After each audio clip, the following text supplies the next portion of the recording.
రాజకీయాలు చేస్తాం, కానీ అల్టిమేట్ గా మా ప్రయోజనం బీసీల ప్రయోజనమే అన్న విషయాన్ని మీ ముందు తెప్పదలుచుకున్నాం.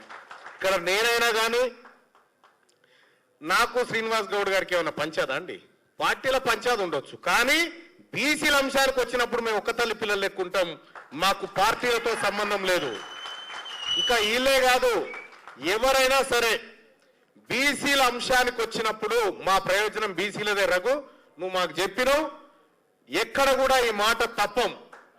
మీరు ఇక్కడ బీసీ ప్రజలారా, నాకు మీరిచ్చినటువంటి పదవి, ఓ ఎమ్మెల్సీ పదవి ఇచ్చినారు, మీరు నిలబెట్టి దాన్ని ఆడ పారేసిరా అన్నప్పుడు పారేసి వస్తా.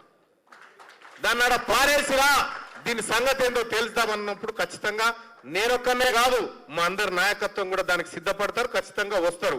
గతంలో లాగా లేము బీసీలం. మొన్న